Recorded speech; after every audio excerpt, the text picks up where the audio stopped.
بسم الله الرحمن الرحيم الحمد لله رب العالمين الحمد لله الذي هدانا لهذا وما كنا لنهتدي لولا أن هدانا الله أشهد أن لا إله إلا الله وحده لا شريك له وأشهد أن محمدا عبده ورسوله اللهم صل على محمد وعلى آل محمد كما صليت على إبراهيم وعلى آل إبراهيم إنك حميد مجيد اللهم بارك على محمد وعلى آل محمد كما باركت على إبراهيم وعلى آل إبراهيم إنك حميد مجيد ورضي اللهم عن الخلفاء الراشدين والصحابة أجمعين ومن تبعهم بإحسان إلى يوم الدين ما بعد السلام عليكم ورحمة الله وبركاته. Mes sœurs, mes frères, les louanges, les remerciements, les éloges ne cessent qu'au vivant qui ne meurt pas. Je nomme Allah, le premier qui n'a pas de début, le dernier qui n'a pas de fin. Le subtil, le bien informé, l'apparent, le dominant sur toute chose, nous le louons, nous revenons donc vers lui repentant, grâce à lui. Demandons protection contre les conséquences de nos péchés, et lui seul en sait le nombre. Et les tendances de l'âme, et l'âme certainement ordonne le mal, hormis celle à qui Allah a fait miséricorde. Celui qui Allah guide, nul ne saurait l'égarer, celui qui est privé de sa guidée, nul ne saurait lui montrer le droit chemin. J'atteste donc qu'il est le seul digne d'adoration. J'atteste de la véracité, de l'exemplarité, de la prophétie de Muhammad ibn Abdillah, qu'Allah bénisse ce prophète, sa famille, ses compagnons, tous ceux qui les auront suivis dans le droit chemin, nous fassent l'honneur d'en faire partie. Ce prophète de la miséricorde, ce prophète qui a été envoyé comme miséricorde pour les univers. Par lui, Allah a ouvert les yeux aux aveugles. Et comme il le dit dans le verset 46 de la sourate 22, ce ne sont pas les yeux qui sont aveugles, plutôt le cœur qui est dans les poitrines. Par lui, Allah a illuminé le chemin droit. Ne s'en écartera que les gens qui sont vraiment perdus. Il nous a laissé ce que Allah subhanahu wa ta'ala lui a confié. Et nous attestons qu'il ne parlait pas de lui-même, comme Allah l'affirme dans son livre, dans les versets 3 et 4 de la sourate 53. Bénédiction abondante, bénédiction sans fin, bénédiction à la gloire de cet homme que Allah a choisi comme étant le meilleur des hommes que la terre a porté. Nous sommes donc dans le 27e épisode du joyau de la prophétie. Il s'agit de Muhammad ibn Abdillah.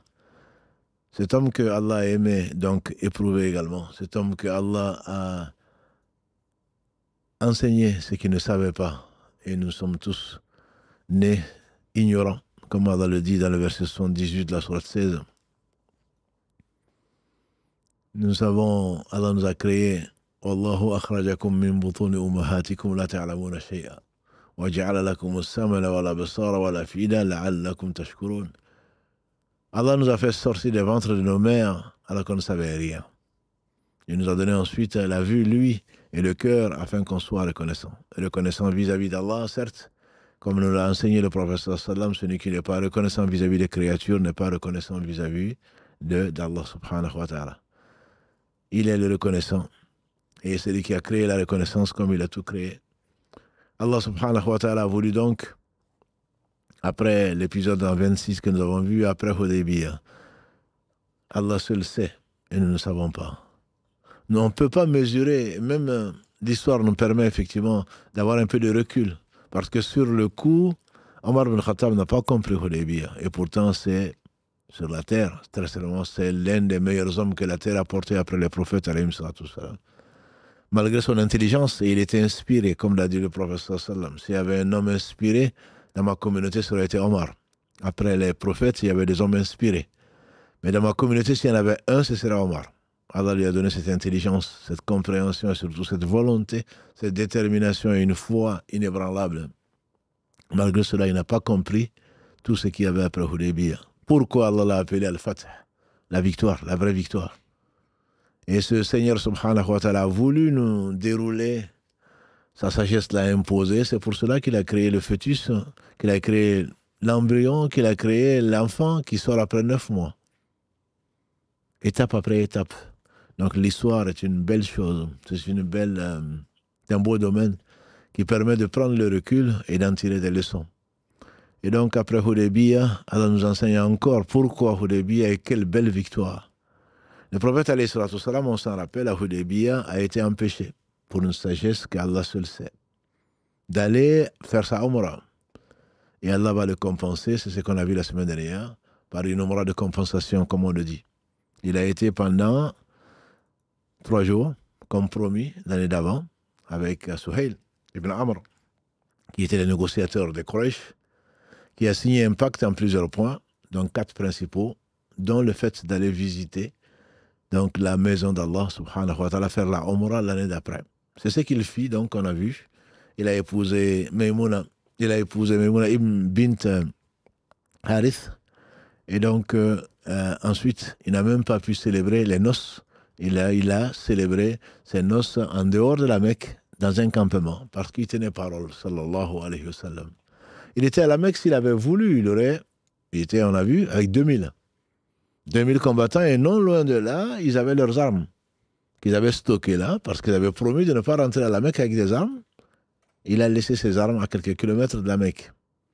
Et si il n'était pas cet homme droit que Allah subhanahu wa ta'ala a loué, qu'il a créé ensuite pétri d'un comportement exemplaire, innaka la ala khuluqin azim, qui est certainement pétri d'un noble caractère.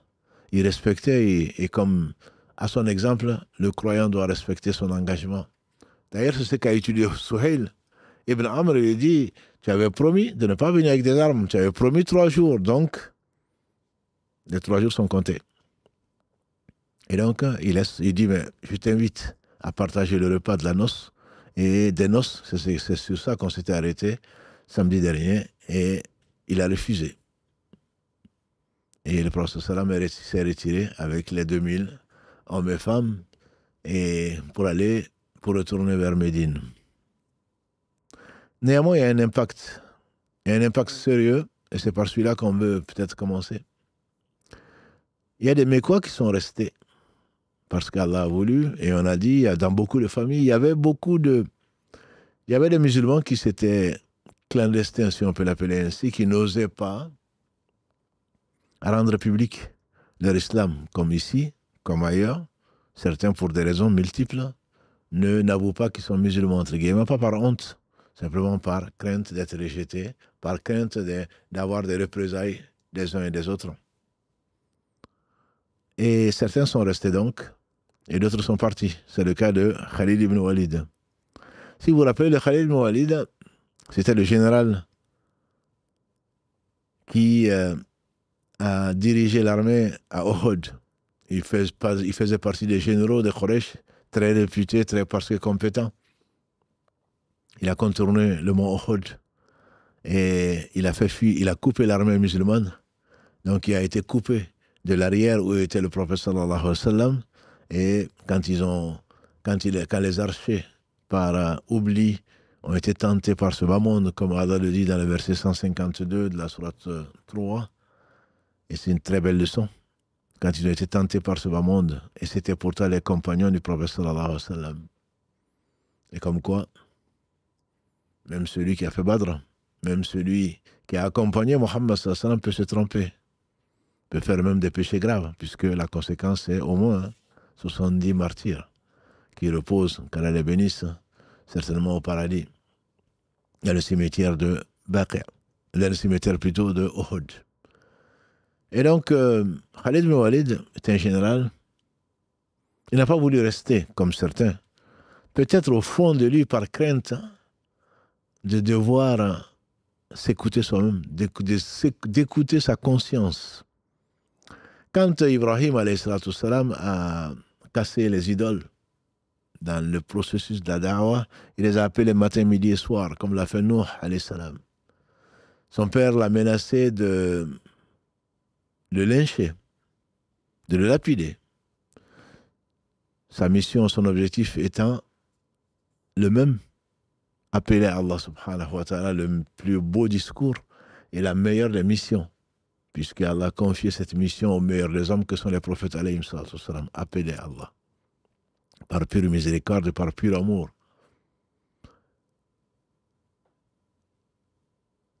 Donc quand Ibrahim a cassé les idoles et quand ils sont revenus trouver certainement dans un état inimaginable que leurs idoles traînaient par terre, qui a fait ça? On dit Fatan, un jeune, on l'appelle Ibrahim, on dit appelez-le, peut-être qu'il va témoigner, il va peut-être avouer que c'est lui. Et quand ils l'ont mis en garde à vue, qu'est-ce qu'il a dit? Demandez au plus grand. Est-ce que c'est toi qui as fait ça? Il dit demandez au plus grand si vraiment Le plus grand d'entre eux, si vraiment ils savent parler. C'est là qu'ils sont revenus en eux-mêmes. Je dis ça, je ramène ça parce qu'au fond, même ceux qui disent qu'ils ne croient pas, est-ce que vraiment ils ne croient pas? Ils sont revenus à eux-mêmes, dit Allah subhanahu wa ta'ala. Et ils ont dit, en réalité, c'est vous les injustes. Chacun s'est dit, il est injuste. C'est-à-dire que demain, personne ne pourra dire à Allah, je ne savais pas. Allah t'inspire, Allah te montre des signes dans les cieux, sur la terre et en toi-même.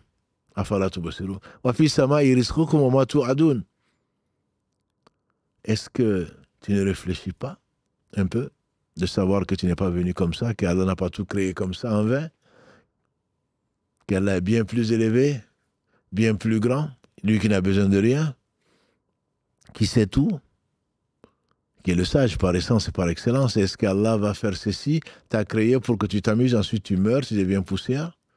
Il dit dans le verset 8 de la sourate 39, وَإِذَا مَسَّ الْإِنسَانَ ضُرٌّ دَعَا رَبَّهُ مُنِيبًا إِلَيْهِ. Quand un mal frôle le fils d'Adam, le voilà invoquant, suppliant son Seigneur, sincèrement. Chacun d'entre nous sait qu'Allah existe, même si on veut se mentir à soi-même. Je dis ça pour revenir à l'histoire de Khalid ibn Walid. Et d'autres qui ont quitté la Mecque, qui n'ont pas envie de... Non, ils n'ont pas envie de voir ça. Des musulmans, des gens qui ont quitté chez eux, chassés, qui ont fui, et maintenant qui vont faire le tour de la Kaaba, alors qu'ils sont là impuissants. Non, ils n'ont pas accepté ça, ils n'ont pas accepté de rester et de voir ce spectacle. Et ils le verront pourtant. Le prophète alayhi salatu wassalam est venu, on a vu qu'il a fait le tour de la Kaaba, son tawaf d'introduction ou d'arrivée, tawaf al-Qudum. Les 3 premiers tours pour les hommes, ils ont fait un pas un peu accéléré, pas les femmes, parce qu'ils ont entendu des rumeurs comme quoi ils étaient fatigués, la peste ou la fièvre les aurait atteints sur la route venant de Médine. Donc le prophète sallallahu alayhi wa sallam a voulu faire démentir par la pratique, par les actes, ces rumeurs, ces fausses rumeurs. Ceux qui sont restés là, peut-être des musulmans, peut-être des non-musulmans. Et parmi les gens qui l'accompagnaient, il y avait Walid ibn Walid. Khalid ibn Walid. Walid ibn Walid, c'est son frère, bien sûr. Et comme il n'était pas là, Khalid n'était pas là, le prophète sallam lui a fait laisser une lettre. Il dit, je m'étonne, avec l'intelligence que tu as, la sagesse que tu as, comment tu peux continuer à ne pas reconnaître la vérité. Mais Allah va l'amener, a dit le prophète sallam à son frère Walid. Allah va l'amener, Allah va le ramener. Va l'amener à lui, va l'amener à la vérité. Et s'il mettait son savoir-faire, son intelligence, sa compétence au service d'Allah, comme il a combattu Allah et son messager, ça aurait été beaucoup mieux pour lui.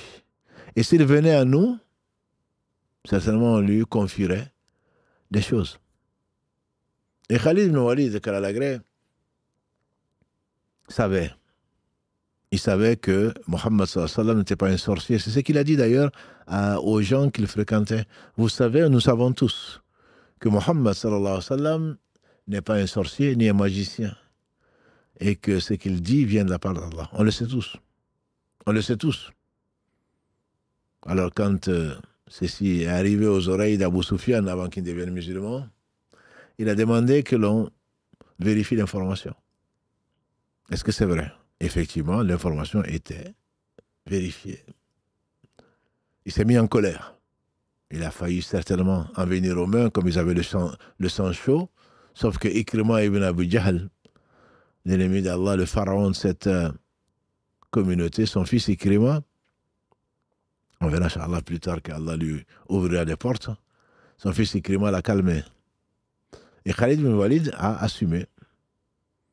Et il a été voir d'autres. Comme Safwan ibn Umayya. On sait que Umayya ibn Khalaf fait partie des notables qui ont été tués, humiliés à Badr. Son fils Safwan a cherché à tuer le prophète sallallahu alayhi wa sallam sans y arriver. Il lui a dit, tu sais très bien que Mohammed sallallahu alayhi wa sallam, c'est qu'il était un véridique. Mais il n'avait pas encore avoué, entre guillemets, en tout cas pas attesté.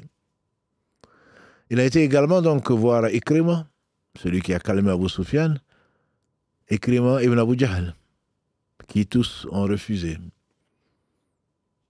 cette vérité qui s'imposait à eux. Il va voir le gardien de la Kaaba. Le gardien de la Kaaba. Il va lui dire, est-ce que tu ne sais pas que Mohammed dit la vérité? Moi, je suis en train de réaliser que il faut quitter. Parce qu'il va gagner. Il va rentrer à la Mecque. Soit on va en Abyssinie, nous réfugier, soit alors carrément on avoue et on va à Médine. Et donc Othman ibn Talha, qui était donc le gardien de la Kaaba, de père en fils, a accepté d'aller à Médine, l'accompagner pour aller attester que Allah seul mérite l'adoration, que Mohammed sallallahu alayhi wa sallam était son messager. Ils partirent, ils vont rencontrer sur la route. Ils vont rencontrer sur la route un autre notable, qui est Amr ibn As. On connaît peut-être moins Amr ibn As que son fils, Abdallah ibn Amr ibn As. C'était un jeune, il faisait partie des gens qui savaient écrire. Et c'est lui qui écrivait du temps du prophète sallam des hadiths. Quand il entendait, et ce fameux hadith qui était connu et que les coranistes ne connaissent pas, ou font mine de ne pas connaître, il a dit au prophète sallam un jour, moi j'écris ce que tu dis, mais tu es un homme, tu peux te mettre en colère comme tu peux ne pas être en colère. Le prophète sallam dit, écris. Contrairement à ce qu'on nous fait croire que les hadiths n'étaient pas écrits, il dit écrit parce que même quand je suis en colère, je ne dis que du bien. Il fait partie des 4 Abdallah célèbres, qui ont accompagné le prophète sallam, il faisait partie des jeunes, et il savait écrire à ces jeunes intelligents, dans Ibn Omar, dans Abdallah ibn Amr ibn As, dans Abdallah ibn Mas'oud, Abdallah ibn Abbas, les 4 Abdallah comme on les appelle. Donc Abdallah ibn Amr est plus connu que Amr ibn As qui est son père. Par contre, vous vous rappelez très certainement de Amr ibn As, qui était un ambassadeur que les Quraysh ont envoyé pour demander l'extradition de Ja'far et des autres, et de Othman ibn Affan quand ils ont fui la Mecque en année 5. En année 5 de la mission du prophète sallallahu alayhi wa sallam pour aller se réfugier en Abyssinie, en actuelle Éthiopie, quand le prophète sallallahu alayhi wa sallam a dit allez-y chez un roi sous le règne duquel il n'y a pas d'injustice. Quand ils ont été, le Négus les a accepté leur refuge quand les Quraysh ont envoyé 2 célèbres ambassadeurs, dont Amr ibn As était connu pour cela. C'était un homme intelligent, en tout cas connu pour son éloquence et sa connaissance du Négus et d'autres rois donc de cette terre. Amr ibn As, il s'est dit ce que Mohammed sallallahu alayhi wa sallam a apporté est en train de se propager. De 2 choses l'une. Soit je vais chez le Négus que je connais, m'y réfugier, au cas où il parviendrait à prendre la Mecque, ou alors je me convertis. Mais bon, je préfère plutôt assurer, n'étant pas encore complètement convaincu. Il est parti voir le Négus qui était un ami à lui, qui était connu, je vous dis, malgré que le Négus était un ami à lui, ce Négus, qu'Allah l'agrée, puisqu'il s'est converti après, ce Négus a refusé d'extrader des gens qui ont été persécutés pour leur foi. Finalement, avec l'aide indispensable d'Allah subhanahu wa ta'ala, qui a inspiré à Ja'far ce qu'il a inspiré, notamment de réciter la sourate Maryam, par laquelle le Négus a été si touché que dans les représentations qu'on fait de lui, les larmes ont coulé. Il dit entre ce que tu dis, ce que dit cette sourate et ce que Jésus a apporté, il n'y a pas ça de différence, c'est-à-dire en montrant l'index et le majeur. C'est la même source. Donc Amr ibn As, il va pour se réfugier chez le Négus, qui est un ami à lui. En arrivant, il voit quelqu'un de connu, Amr ibn Umayya. Amr ibn Umayya était un ambassadeur que le prophète sallam avait envoyé au Négus. Quand il a vu ça, il a changé d'avis. Je ne vais pas demander refuge, comme c'est un ami. Il a emporté avec lui, comme on peut l'imaginer, des cadeaux pour le Négus, l'empereur Négus, qui aimait beaucoup les peaux tannées, notamment venant de la Mecque. Quand il est arrivé, il lui a passé le salut. Le Négus l'a bien reçu. Bienvenue mon ami, qu'est-ce que tu m'as apporté? Il dit, je t'ai apporté de la Mecque, les meilleures peaux tannées. Et simplement, en rentrant, j'ai vu Amr ibn Umayya. Est-ce que tu ne veux pas me le donner pour que je l'exécute? Parce que c'est un ennemi des Quraysh. Il a fait du mal à mon peuple. Est-ce que tu ne veux pas me le confier? À cause de notre amitié. Lui-même raconte, le Négus s'est mis en colère. Il s'est tellement en colère que sa main a frappé son nez. On pensait que son nez allait tomber. Il a dit, ne répète plus jamais ça. Est-ce que tu ne sais pas que Mohammed, c'est qu'il reçoit?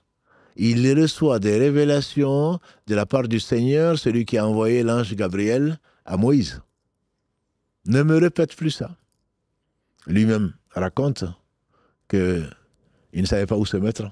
Il a dit au Négus, si je savais que tu allais réagir comme ça, je n'aurais jamais prononcé ça. Le Négus lui a assuré que Mohammed était un prophète de la même lignée que Moïse. Et qu'un jour ou l'autre, la religion dont il était le porteur va l'emporter. Alors pour calmer le Négus, Amr ibn As a dit, est-ce que tu accepterais que je fasse l'attestation de foi devant toi et ensuite je la ferai quand je rencontrerai Mohammed. Le Négus a accepté puisqu'il était musulman et il a fait donc, Amr ibn As a fait l'attestation de foi devant le Négus et avant de repartir donc à la Mecque, bien entendu, incognito, les gens ne savaient pas. Et après, lui aussi, il va prendre la route de Médine pour aller se convertir à l'islam. Et voilà qu'il va trouver qui? Khalid ibn Walid. Et on a dit donc, Uthman ibn Talha, le gardien de la Mecque. Ils ont fait donc route ensemble. Et ça, c'était donc après Hudaybiyah. Et ils vont arriver donc à Médine. Les prophètes sallam, ils vont le trouver en train de faire les ablutions. Ils vont l'attendre et il s'y attendait puisque son Seigneur subhanahu wa ta'ala lui a promis ce qu'il lui a promis et il lui a montré ce que personne ne savait. Et donc il vient, Amr ibn As, qui s'est déjà converti chez le Négus, va faire l'attestation de foi. Il va dire, oh Mohammed, je veux bien devenir musulman, ma condition. À condition que Dieu me pardonne mon passé. Parce qu'il était conscient de tout ce qu'il a fait contre le prophète sallam et contre les croyants. Le prophète sallam lui a pris la main et lui a dit, Ya Amr, ne sais-tu pas que l'islam, le hajj et la hijra effacent tout ce qui y avait avant. Donc c'est l'expression, ce hadith est souvent utilisé par les uns et les autres pour rassurer tous ceux qui ont adoré autre qu'Allah, qui ont fait ce qu'ils ont fait, pas aux créatures d'Allah, mais à leur propre détriment, qu'Allah subhanahu wa ta'ala pardonne, comme pour le hajj, comme pour celui qui a fait la hijra sincère, et comme l'a dit le prophète sallam, le muhajir, l'émigré, c'est celui qui a fui ce qu'Allah a interdit. Ce n'est pas forcément celui qui a changé d'un pays pour aller dans un autre. Si les deux sont combinés, c'est à mieux. Et donc, c'est ainsi que Amr ibn As a attesté de la véracité de la mission de Mohammed sallallahu alayhi wa sallam. Khalid ibn Walid a fait pareil. Dans une version, on dit que lui aussi a demandé qu'Allah lui pardonne. On sait le mal qu'il a pu faire à lui-même, en faisant le mal également aux croyants, notamment à Uhud, où il a été une cause seconde pour nous enseigner, pour qu'Allah nous enseigne ce qu'il a voulu, pour qu'Allah recrute également les meilleurs, donc parmi eux, qui ont été et que sont les 70 martyrs, dont Hamza, le meilleur des martyrs, et bien d'autres, qu'Allah les agrée tous. plus, donc on a dit Uthman ibn Talha, c'était 3 notables. Et alhamdulillahi rabbil alamin, on reviendra sur les 2 premiers, parce qu'il n'y a pas de hasard. Ces 2 premiers rentrent dans notre épisode aujourd'hui, parce que Allah va les éprouver après leur conversion. Il s'est trouvé que il y avait, le prophète sallam a envoyé. Hudaybiyah, on a dit, permettait, et c'est peut-être le point le plus important, permettait qu'il n'y ait pas de guerre entre les polythéistes et les musulmans, qui étaient reconnus, leur puissance était reconnue, et donc le prophète sallam en profitait pour envoyer des ambassadeurs donc aux différentes tribus, jusqu'aux frontières donc, de la Palestine à l'époque, qui était gouvernée par l'empereur donc Héraclius de Byzance. Un ambassadeur qui s'appelait Harith ibn Umayr a été envoyé par le prophète sallam dans le Cham. Il a été envoyé à Bosra, donc, et il a été intercepté par le gouverneur de Héraclius, qui l'a décapité. Vous avez bien entendu. Mais les ambassadeurs et les diplomates avaient la vie sauve. Et bien avant, donc le XXe siècle, ce n'est pas les lois ou les droits de l'homme qui ont instauré ça, c'était déjà, les gens respectaient les ambassadeurs. Et donc là, il a été décapité. Et également, le prophète sallam avait envoyé une autre, avec des missionnaires, donc notamment Al-Ghifari, qui s'appelle Ibn Ka'b Al-Ghifari, et lui également, ils ont assassiné donc, les gens qui l'accompagnaient, et lui, il a pu fuir. Pire encore, celui qui changeait de religion, à Byzance à l'époque, était mis à mort. Et donc, ceci devait s'arrêter. Parce que la liberté de conscience est une chose que les gens dignes, honorables, respectaient. Et ce n'était pas le cas donc, de ces Byzantins qui étaient la première puissance du monde à l'époque, et qui se prenaient pour ce qu'elles n'étaient pas.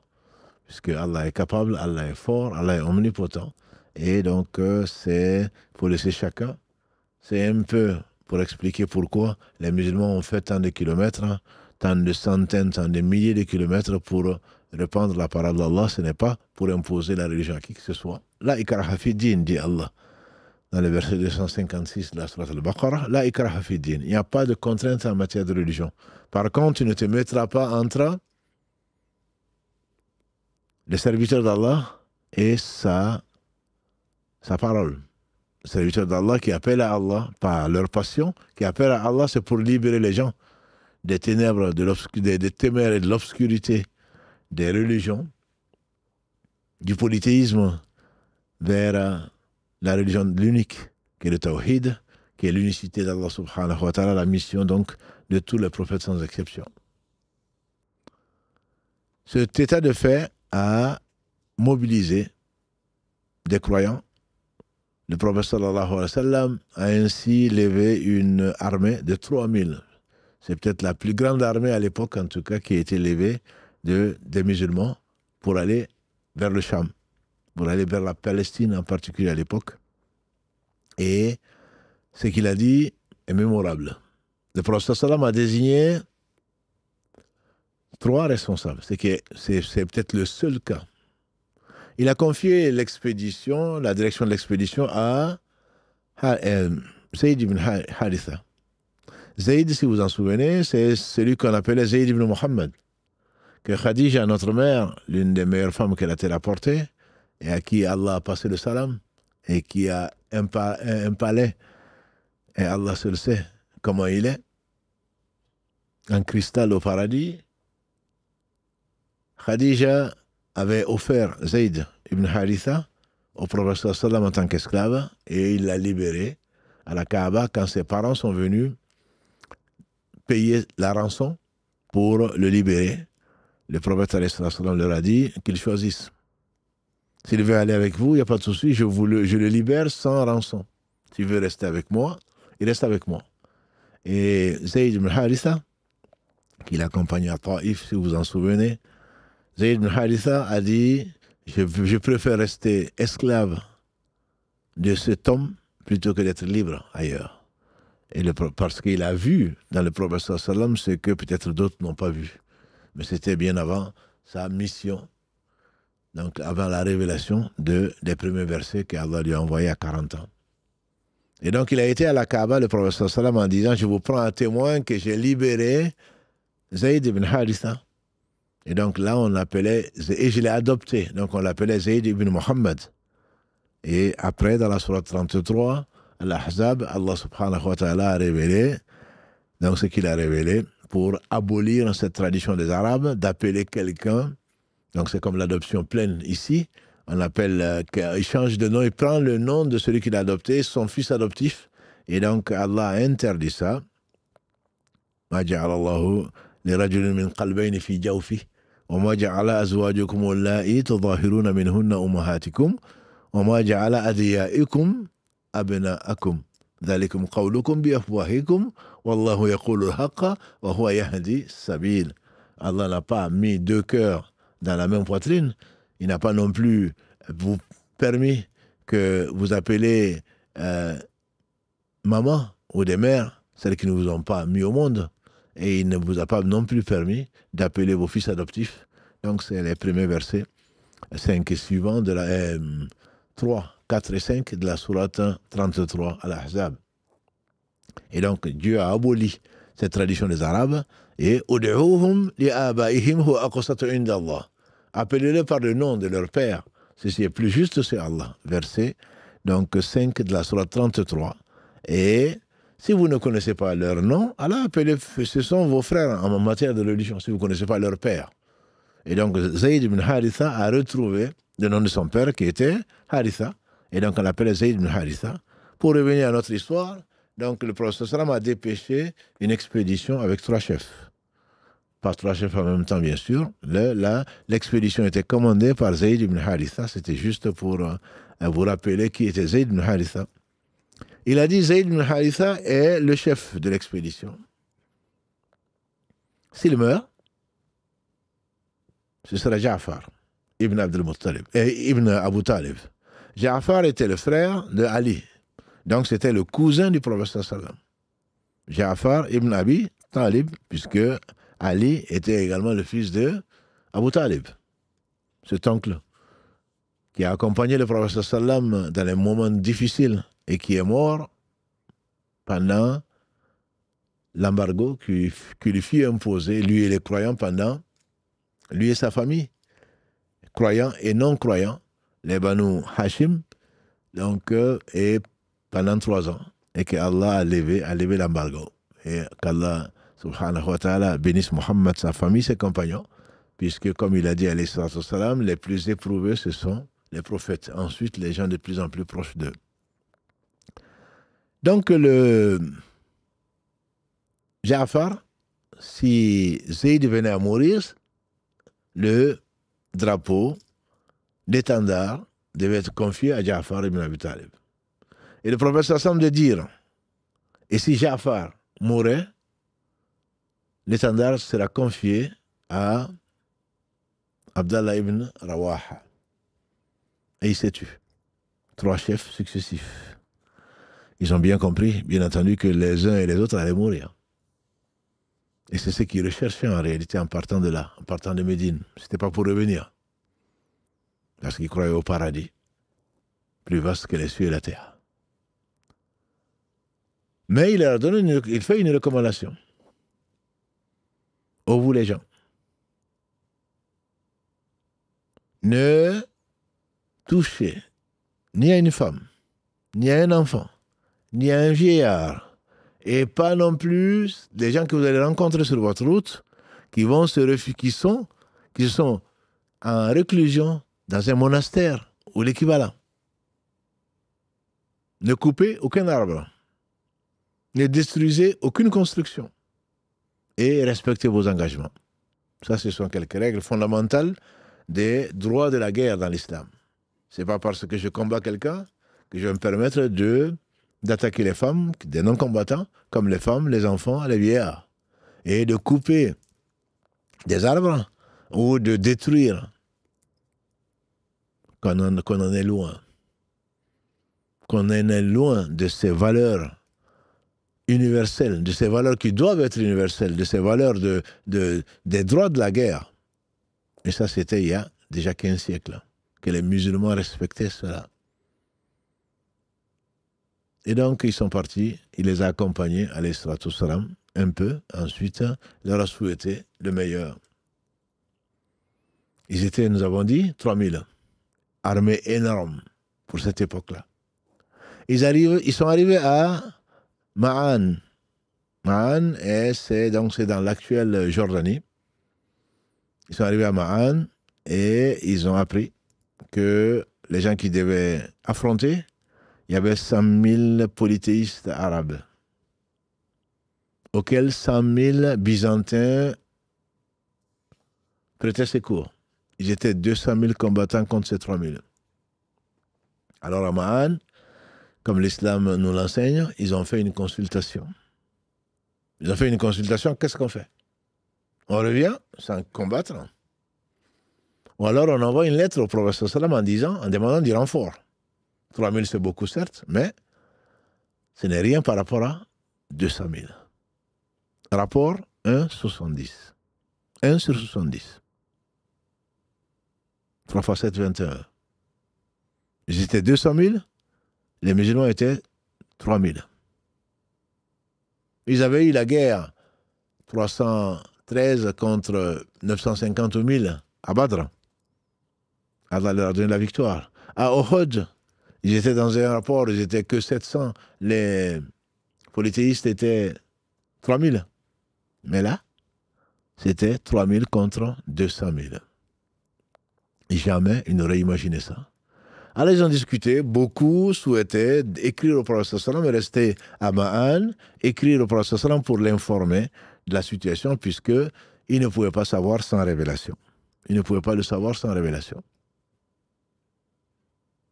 Et le troisième responsable porte-drapeau, Abdallah ibn Rawaha, leur dit: c'est que vous voulez fuir, n'est-ce pas? C'est la mort. Et pourtant, c'est ce qui nous a fait quitter Médine.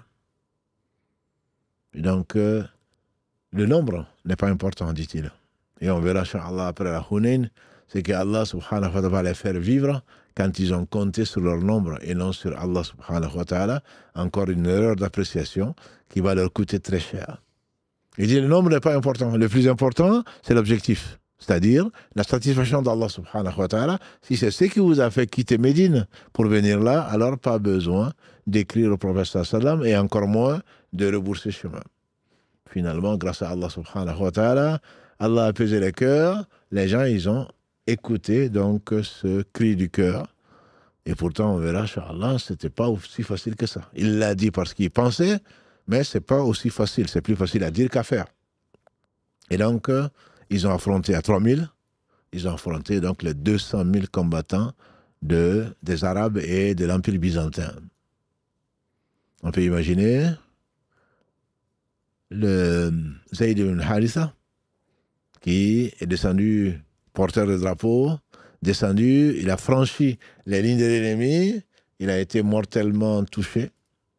Et avant de mourir, donc, comme le prophète sallam a prévu, Ja'far a repris le drapeau, l'étendard.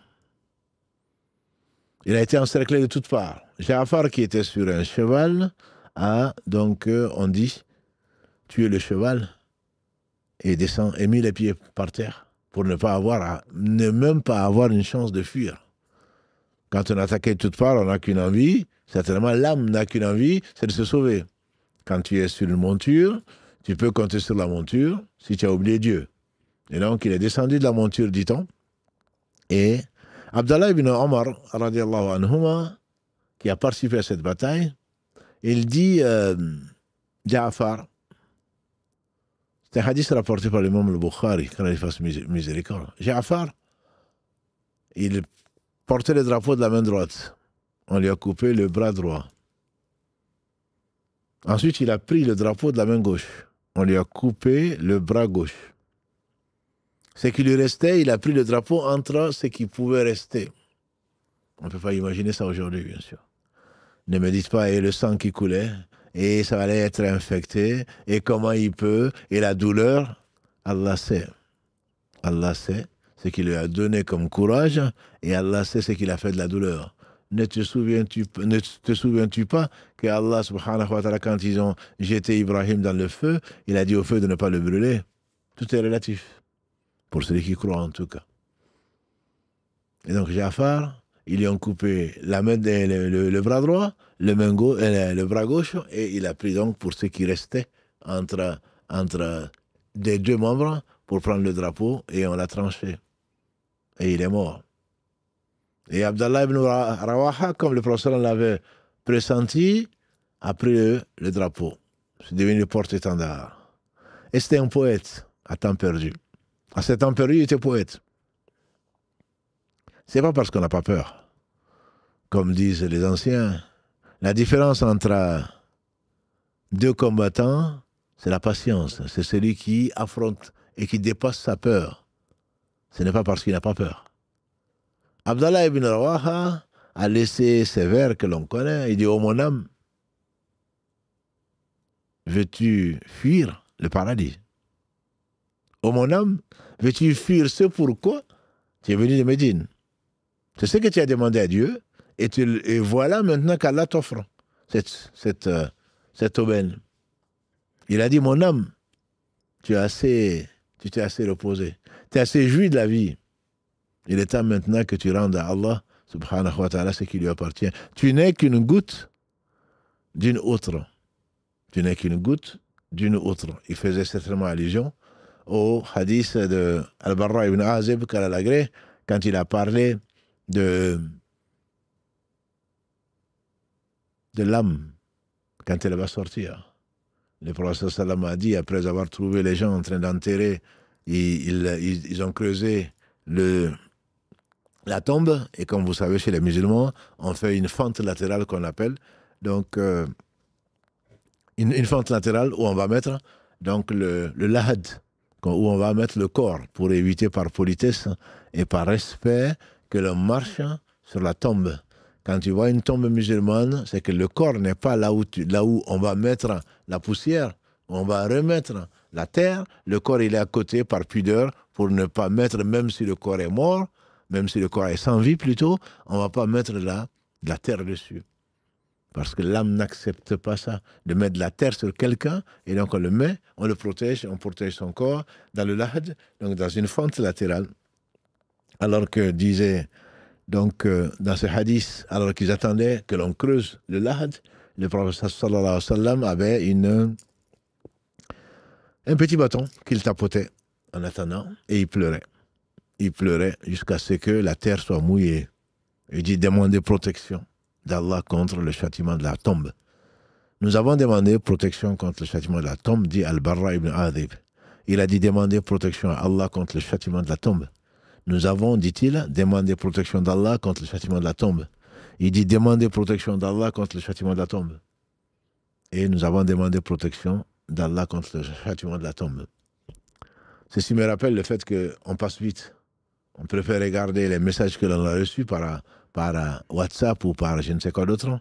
Alors qu'il a dit, il a recommandé qu'on ne termine pas la prière avant de demander protection d'Allah contre 4 choses, dont le châtiment de la tombe. Quand tu crois vraiment qu'il y a une vie dans la tombe, comment tu peux dire le salam avant de demander protection d'Allah contre 4 choses? Allahumma inni a'udhu bika min adhab jahannam wa min adhab al-qabr wa min fitnat al-mahya wal mamat wa min sharri fitnat al-masih ad-dajjal. À la fin de chaque prière, ne négligez pas, dit le prophète sallallahu alayhi wa sallam, de dire oh Allah, je demande protection contre le châtiment de l'enfer, le châtiment de la tombe, les tentations de la vie et de la mort, et les maux des tentations de l'antéchrist. Allahumma inni a'udhu bika min adhab jahannam wa min adhab al-qabr wa min fitnat al-mahya wal mamat wa min sharri fitnat al-masih ad-dajjal. Tout ceci pour dire quoi? Il dit quand le serviteur d'Allah va quitter ce bas monde, l'ange de la mort va se rapprocher de lui sans l'effrayer. Ensuite, il va lui dire, accompagné de milliers d'anges, il va lui dire, ô âme bienveillante, sors de ton corps, et l'âme sort comme une goutte d'eau d'un arrosoir. C'est probablement à ça qu'il faisait allusion, donc pour refermer la parenthèse, de Abdallah ibn Rawaha, il dit, âme, tu n'es qu'une goutte d'une outre. C'est-à-dire que tu vas sortir. Tu ne représentes pas grand-chose par rapport à l'eau de l'outre. Tu ne représentes pas grand-chose, alors ne résiste pas. Alors il a pris le drapeau, porte-étendard qu'il était, lui aussi a été tué. Qu'Allah lui fasse miséricorde, qu'Allah l'agrée.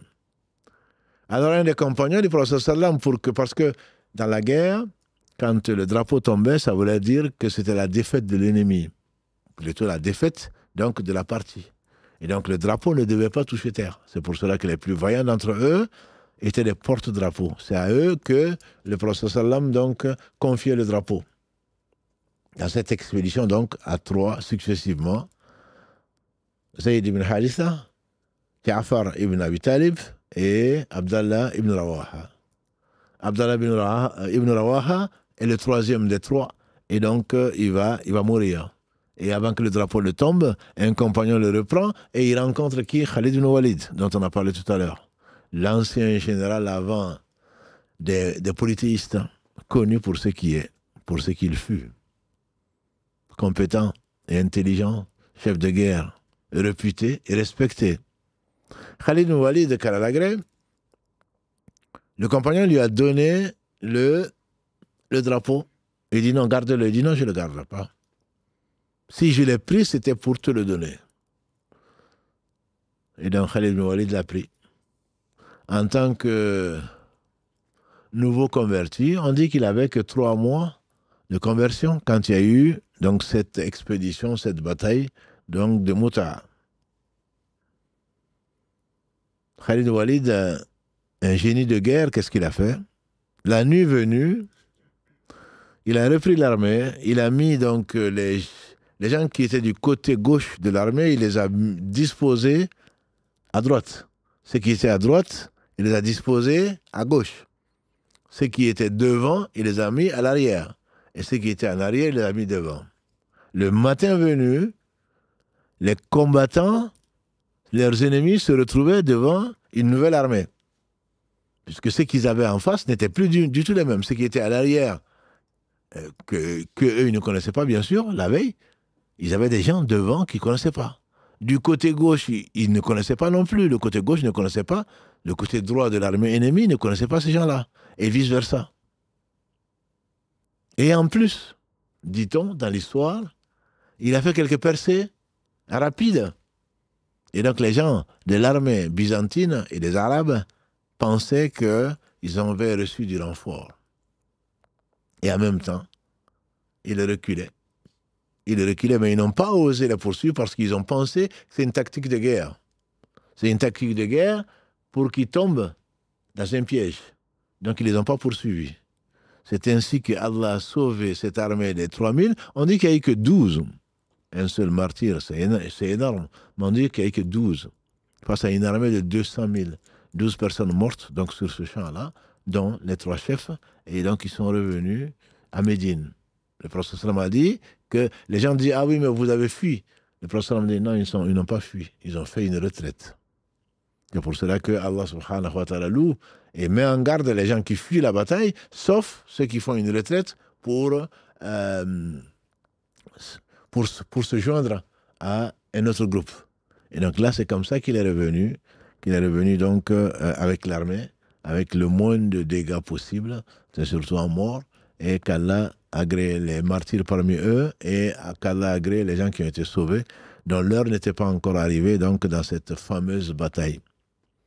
Le prophète a été les rencontrer et il a pris dans ses mains Abdallah, le fils de Ja'far, et l'a remis à sa mère, qui dit Asma, bint Umays plutôt, bint Umays, la fille de Umays, qui lui dit qu'est-ce qui est arrivé à Ja'far. Et il a dit Ja'far est mort. Et bien sûr, elle a crié. Le prophète ne lui a pas interdit de crier. Il leur a dit qu'on ne se lamente pas. Oh, qu'est-ce que j'ai fait à Dieu pour mériter ceci, comme certains de nos frères et de nos sœurs font quand ils sont éprouvés, de se tirer les cheveux, etc. Ça a été interdit. Ça, ce sont des pratiques de la jahiliya. Et également, il a instauré, sallallahu alayhi wa sallam, le deuil de 3 jours. Il a dit, ne pleurez pas mon frère plus que 3 jours. Dans l'islam, hormis la veuve, le deuil dure 3 jours, maximum. Une femme des compagnons du prophète sallallahu alayhi wa sallam, au 3e jour du décès de son frère, a mis du kohol. Elle dit, je n'ai aucune envie de me maquiller, mais si je n'avais pas entendu le prophète sallallahu alayhi wa sallam que le deuil est au maximum de 3 jours, je n'aurais certainement pas mis le kohol dans mes yeux. Il a défini ainsi, sallallahu alayhi wa sallam, les règles générales et de l'islam et abolit donc les règles, les traditions plutôt, de la jahiliya, de la période pré-islamique. Ce qui est également important à retenir dans cet événement, entre guillemets, c'est que le prophète sallam a dit à cette occasion, donnez à manger ou préparer à manger à la famille de Ja'far. Ils n'ont pas le cœur à ça. Et ça, c'est l'une des traditions qui est bafouée dans nos familles.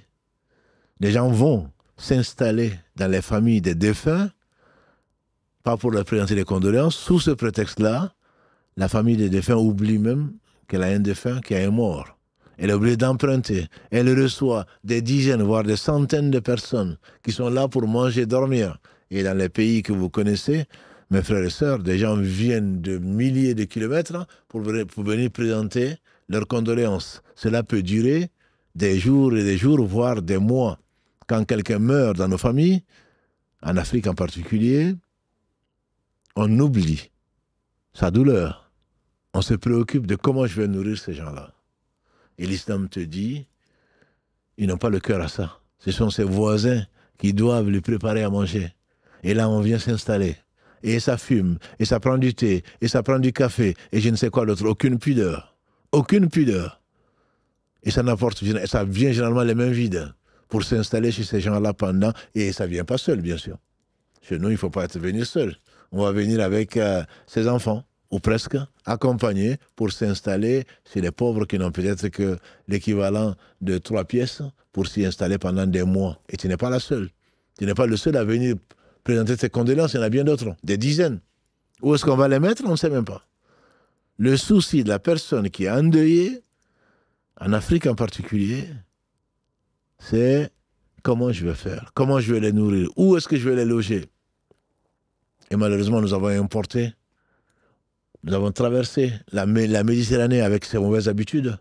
Quand quelqu'un décède, les gens viennent chez lui pour prendre du thé, des gâteaux, etc. Et ça dure. 3 jours, c'est le poulet. 7e jour, c'est le mouton. Et 40e jour, bien sûr, c'est la vache. Pris sur quoi? Peut-être sur l'héritage, s'il a laissé l'héritage. Or, ceci est interdit, formellement interdit. Non seulement ni 3e jour, ni 7e jour, ni 40e jour ne sont légiférés. Pire que cela, on va manger le bien des orphelins. Si c'est des enfants, puisque dans l'islam, on appelle orphelin celui qui a perdu son père, alors qu'il n'est pas encore pubère. Sinon, on prend l'argent des héritiers. Une fois mort, on n'a pas le droit d'utiliser quoi que ce soit. Tout revient aux héritiers. Allah a donné aux héritiers, notamment dans la sourate 4, combien de versets pour expliquer qui doit avoir quoi, après s'être acquitté des dettes et du legs. Parmi les dettes, c'est que l'on doit à Allah subhanahu wa ta'ala au travers de la zakat, etc., etc. On va pas ouvrir donc cette parenthèse. Juste pour dire, l'islam au travers de cet événement-là, entre autres, la mort de Ja'far, le prophète sallam a défini quelques règles importantes. Dans le deuil, il n'y a que la veuve qui doit, comme vous le savez, respecter un deuil de 4 mois et 10 jours. Tout le reste, c'est 3 jours maximum. Et on va annuler les festivités, on va annuler le mariage de la fille ou le mariage du garçon. On va tout annuler parce que son père est mort. Non, on ne peut rien d'autre que de lui faire des invocations et peut-être des sadaqas, mais pas forcément au troisième jour, ni au septième jour, ni encore moins au 40e jour qui est devenu aujourd'hui un jour. Maintenant, ils ont rajouté une autre chose, c'est un an après. On va quitter les États-Unis, on va quitter l'Europe, on va quitter je ne sais quoi d'autre. Ils se réunissent tous au village pour l'anniversaire annuel. Sinon, c'est 10e anniversaire de la mort de mon père. Non, ça n'a absolument rien à voir avec l'islam, malheureusement. Et on perpétue ces traditions-là qui ont bon dos et qui ont une longue vie. Et malheur à toi, si tu oses aller à l'encontre en disant que tout ceci c'est du gâchis, tout ceci ça va contre la sunna. Ça, ce n'est pas permis, mes frères et sœurs. Ce n'est pas permis. On a peur des gens, de ce que les gens vont dire. On ne craint pas Allah. On ne craint pas Allah. Allah a parfait sa religion. Il a envoyé le meilleur des hommes. Il a gardé cette religion. Il l'a conservée, il l'a préservée. Et ce n'est pas à nous de venir salir cette religion à notre détriment. Quand tu auras quelqu'un qui va être appelé, tu verras. Tu aimes bien aller manger chez les autres. Mais quand les autres viendront chez toi t'imposer leur présence, tu comprendras que l'islam, qu'Allah est sage et que l'islam est beau. Quand l'islam interdit tout ceci, c'est pour notre bien. Cette veuve, donc, qui s'appelait Asma, on a dit Asma bint Umays. Après son délai de vigilité, Abu Bakr l'a demandé. Ja'far, il avait 33 ans. On imagine la veuve, dans nos sociétés, ne devait pas avoir 30 ans. Elle pouvait avoir beaucoup moins. Abu Bakr Siddiq, radiallahu ta'ala anhu, après la période de vigilité, a épousé Asma et a eu avec Asma un enfant qui s'appelait Mohammed ibn Abi Bakr. Et à la mort d'Abu Bakr, elle était donc devenue à nouveau veuve. C'est Ali ibn Abi Talib qui l'a épousée, et donc qui était son beau-frère, entre guillemets, puisque Ja'far était son frère. Elle a eu avec Ali plus d'un enfant. Plus d'un enfant, donc qui était l'enfant d'Ali et de Asma qu'Allah les agrée. Tous les deux, ainsi que Ja'far. L'histoire de Ja'far, il a un surnom, c'est l'homme aux deux ailes. L'homme aux deux ailes parce que le prophète nous a annoncé. Il nous a annoncé que parce qu'ils lui ont coupé le bras droit et le bras gauche, Allah lui a donné deux ailes et il est en train de voler au paradis avec ses deux ailes. On appelait donc Ja'far l'homme aux deux ailes au paradis. Et également un miracle parmi les miracles prophétiques, c'était que le prophète alayhi salatu salam, il était donc à la mosquée, à Médine, et comme un reportage ou un live ou un direct, il a dit Zayd ibn Haritha est tombé. Il a succombé au coup. Et c'est Ja'far ibn Abi Talib qui a pris le drapeau. Et quand Ja'far est mort, il a dit Ja'far est mort. C'est Abdallah ibn Rawaha qui a pris le drapeau. Et quand Abdallah ibn Rawaha est mort, il a dit Abdallah ibn Rawaha est mort. Et un des épées d'Allah a pris le drapeau et les a conduits à la victoire. C'est comme s'il les voyait directement. C'est déjà arrivé si vous en souvenez, déjà arrivé à Omar ibn Khattab, qu'Allah l'agrée. C'est indirect. Pas besoin de journalistes, pas besoin de caméra. Allah est puissant. Allah est fort pour celui qui y croit, pour celui qui le connaît. Omar ibn Khattab, qu'Allah l'agrée, était en train de faire la khutbah.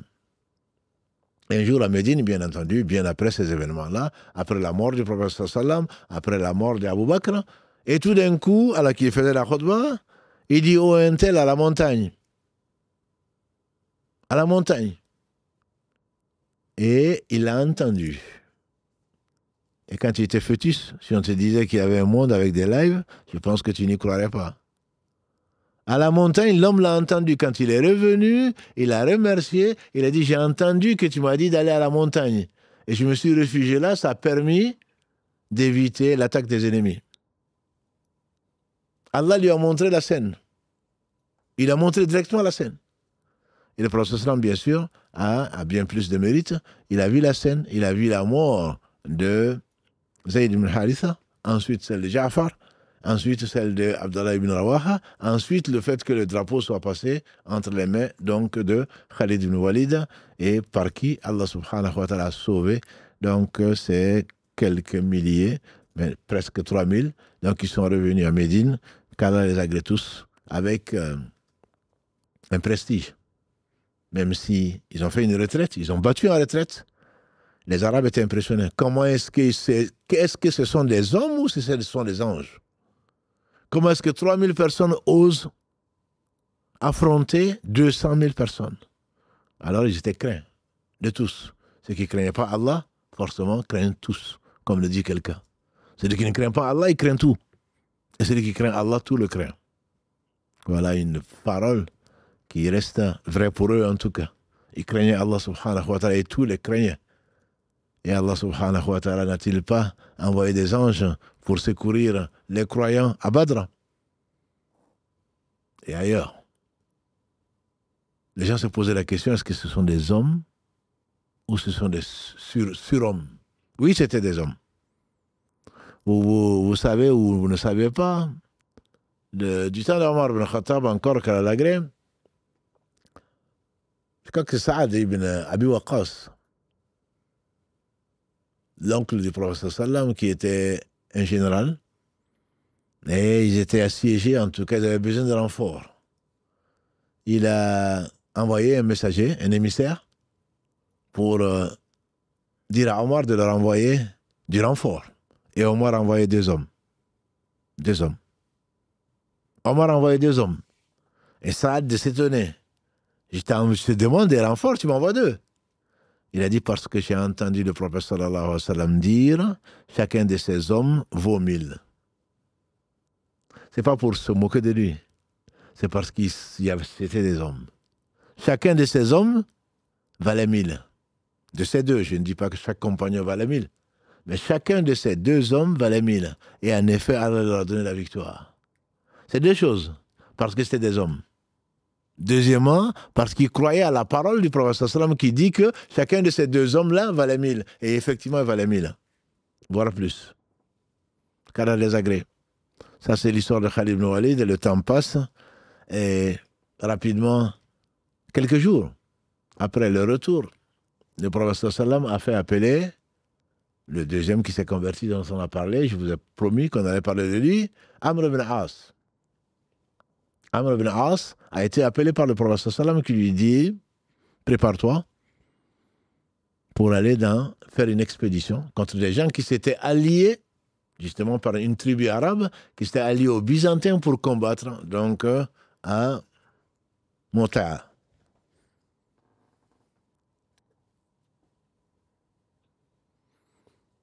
Il a dit tu reviendras sauf de cette bataille et tu vas avoir beaucoup de butin. Amr ibn As, qui n'avait que 4 mois de conversion, lui dit ce n'est pas pour cela que je suis rentré dans l'islam. Comment Allah peut faire sortir le vivant du mort et le mort du vivant? C'est pas pour cela. C'est ceux-là qui avaient combattu le prophète sallallahu alayhi wa sallam. Et parce que Allah est généreux, il leur a donné la foi, mais la voie véridique, et leur passé leur a paru. Il demandait le pardon d'Allah pour le péché passé. Et il dit que c'est pas pour ça que je suis rentré. Je ne suis pas rentré pour le butin. On a vu la semaine dernière celui qui était le bédouin qui a dit au prophète sallam après Khaybar, c'est pas ça que je veux. Moi, je suis rentré dans l'islam pour qu'une flèche rentre ici, qu'elle sorte là. Et effectivement, plus tard, ils ont trouvé sur la dépouille exactement ce qu'ils souhaitaient. Exactement ce qu'ils souhaitaient. Le prophète sallam, qu'est-ce qu'il lui a répondu? Il n'a pas répondu, non, c'était pour te tester. Il a dit, Ya Amr, le meilleur bien de l'homme, c'est ce qu'il a gagné honnêtement. Donc, comme pour nous enseigner qu'il n'est pas interdit de travailler pour gagner de l'argent, pour gagner des biens. Le meilleur bien de l'homme, c'est ce qu'il a gagné honnêtement. L'islam n'est pas une religion où, contrairement à ce qu'on peut lire à gauche et à droite et que des ennemis d'Allah, ennemis d'eux-mêmes racontent, on ne vit pas d'allocation dans l'islam. L'allocation, si la société le met, c'est parce que les gens sont dans le besoin. Celui qui détourne l'allocation ou qui demande l'allocation ou qui ment pour avoir quoi que ce soit, avant tout, c'est Allah qui l'aura à faire. Parce que c'est une injustice, c'est un mensonge. Je ne dis pas qu'il n'y en a pas. Mais il n'y en a pas que chez les musulmans. Il y en a beaucoup dans les sociétés. Beaucoup de gens injustes, beaucoup de gens tricheurs, beaucoup d'arnaqueurs. Il y en a partout. Combien de millions ont été récupérés parce que des gens ont arnaqué la sécurité sociale ou autre. Parmi des gens pourtant qui sont diplômés, parmi des médecins, parmi des gens qui sont aisés, il y a eu des arnaques. Mais on ne voit bien sûr que quand Abdallah ou je ne sais qui d'autre a triché. S'il a triché, il l'a fait que contre lui-même. Et il va le payer demain. Je ne le défends pas, il va le payer demain. Mais de là à prendre tous les musulmans comme si on était venu manger du pain des non-musulmans, certainement pas. C'est du mensonge, c'est de la calomnie. Et Allah sait combien les gens ils ont donné. Combien de fossés, combien de tranchées ont été creusées par ces mêmes musulmans venus de loin. Que les gens craignent Dieu, qui ne falsifient pas l'histoire. Les tirailleurs sénégalais, ça ne date pas de... Il n'y a pas 1000 ans. Hein? Il n'y a pas 1000 ans. Qui ont donné leur vie, qui étaient courageux, qui étaient recherchés même. On cherchait les musulmans à cause de leur courage et leur honnêteté. Bref, Amr ibn As lui a dit, c'est pas pour ça que je suis rentré dans l'islam. Je suis rentré dans l'islam pour servir Allah et te soutenir. Ils ont été contre cette tribu et ils ont demandé du renfort parce que des milliers de gens sont venus s'agglutiner autour donc, de cette tribu-là pour les défendre. Et Allah les a mis en déroute. Et il n'a pas besoin de qui que ce soit. Ils ont fini par fuir ces ennemis d'Allah, ennemis d'eux-mêmes. Ils ont effectivement rapporté un butin important. Mais pour terminer, c'est surtout les leçons qui m'intéressent de cette bataille qu'on appelle l'expédition de Assas. Salsalil. Salsalil, l'expédition de Salsalil, à Salsalil, c'est parce qu'il y a des leçons. Abdallah, Amr ibn As, il était, on a dit, 3-4 mois seulement d'islam. Et ce n'est pas pour autant que Allah subhanahu wa ta'ala l'a doté d'une compréhension de la religion. C'était également un général parmi les généraux polythéistes qui est devenu donc un musulman qui a mis son ingéniosité au service d'Allah, au service de l'islam. Il faisait froid et il a interdit pourtant aux combattants de chauffer, de faire du feu. Ils ont été protestés. Et Abu Bakr, qui était parmi eux, a été leur porte-parole en disant, mais pourquoi tu les empêches d'allumer du feu? Parce qu'ils ont froid. Il a dit que celui qui allumera le feu verra de quel feu je me chauffe. Ce n'est pas parce que c'est Abu Bakr qu'il a cédé. Lui qui venait de rentrer, qu'il a combattu, qu'il connaît très bien. C'était le notable de la Mecque. Mais ce n'est pas parce qu'il a envoyé ça que lui, en tant que chef, Abu Bakr, bien sûr, lui a obéi. Les autres étaient frustrés. Et quand il est revenu, ils se sont plaints au prophète sallam. Amr ibn As nous a interdit d'allumer le feu, alors qu'on avait froid. Il a dit à Rasulallah, qui lui a demandé pourquoi Amr tu as fait ça. Il dit parce que je craignais qu'en allumant le feu, on soit repéré. Ils attaquaient l'ennemi la nuit et le jour, ils se reposaient à cause de la chaleur et à cause des tactiques de guerre. Je ne voulais pas. S'ils avaient froid, certes, mais le pire aurait été qu'on soit surpris ou massacré par les ennemis. Et il a eu, pour qu'Allah nous éduque, une pollution et il devait se laver. Il ne va pas allumer le feu pour chauffer de l'eau, pour se laver, alors que les autres, il leur a interdit. Mais il a fait le tayammum, il a fait la lustration pulvérale et il a prié avec. Il a prié avec, ils étaient près de 500 compagnons du prophète sallam, c'était lui qui était imam et il n'a pas fait les ablutions. Aujourd'hui, on n'aurait pas imaginé. D'ailleurs, on l'entend parfois, celui qui a fait le tayammum n'a pas à diriger, n'a pas à diriger la prière. Complètement faux. Le prophète sallam il a dit, tu as prié avec les gens alors que tu avais le tayammum? Tu as fait le tayammum? Tu as prié avec les gens? Il a dit à Rasulallah sallallahu alayhi wa sallam, j'ai fait le tayammum parce que l'eau était très froide. Et je me suis rappelé du verset 29 de la sourate 4 où Allah dit, ne vous tuez pas vous-même. Et Allah est miséricordieux vis-à-vis de Dieu. Allah est miséricordieux vis-à-vis de vous. Et donc il a compris ce verset et il l'a appliqué. Et le prophète ne lui a pas dit, non, non, ça ne veut du tout pas dire ça. Et depuis, c'est devenu une règle dans l'islam. Quand tu crains pour ta vie, tu crains pour ta santé et que tu n'as pas de quoi chauffer l'eau, dans ce cas-là, il avait de quoi, mais le danger était beaucoup plus grand pour ses compagnons. Quand tu n'as pas de quoi chauffer l'eau, alors tu peux faire le tayammum pour prier. Et Allah a donné ce qu'il a donné à qui il a voulu, bien que c'était un jeune converti, si on peut l'appeler ainsi, pas jeune de l'âge, mais en tout cas, il est rentré dans l'islam après son fils et il avait un certain âge. Mais Dieu donne la compréhension à qui il veut. Le prophète sallam n'a-t-il pas dit « Man yuridullahu bihi khayra yufaqihu fi din » Celui à qui Allah veut du bien, il lui fait comprendre sa religion. Et le converti, celui qui vient rentrer dans l'islam, n'est pas forcément moins bien que toi. Quand tu le juges, toi, tu ne connais pas grand-chose. Allah lui donne ce qu'il veut. Ne doute pas de sa sincérité. Ces deux convertis parmi d'autres ont rendu beaucoup de services à eux-mêmes en rendant beaucoup de services donc à l'islam. Qu'Allah subhanahu wa ta'ala les récompense pour le service qu'ils ont pu rendre à l'islam et à eux-mêmes et qu'Allah leur pardonne parce qu'ils ont été la cause de la détresse de beaucoup de familles musulmanes. Ils en ont tué un certain nombre, mais ensuite Allah a fait sortir donc du mort qu'ils étaient, des égarés qu'ils étaient vers la lumière de l'islam. Et ça, c'est une faveur d'Allah subhanahu wa ta'ala sur eux et sur nous. Qu'Allah agrée tous les compagnons de Mohammed sallallahu alayhi wa sallam et leurs familles, des gens qui les ont suivis dans le droit chemin, qu'Allah subhanahu wa ta'ala fasse de nous donc des gens qui suivent leurs pas et nous fasse l'honneur donc de compter parmi ces gens qui les aiment. Wa barakallahu fikum. Salam alaikum, Cheikh. Alayka salam. Barakallahu fik pour ce récit. Alhamdoulilah, c'était très très prenant. On avait prévu de faire un peu moins d'une heure. Finalement, on a un peu dépassé. Donc, je vois que tu étais bien lancé. Alhamdoulilah. Barakallahu fik. Allah te récompense. Et salam alaikum à nos frères, nos sœurs. Alhamdoulilah, ça fait un petit moment qu'on les avait laissés un petit peu se reposer, on va dire. Et alhamdoulilah, on a repris donc depuis une quinzaine de jours. Et donc, petit à petit, tout le monde revient.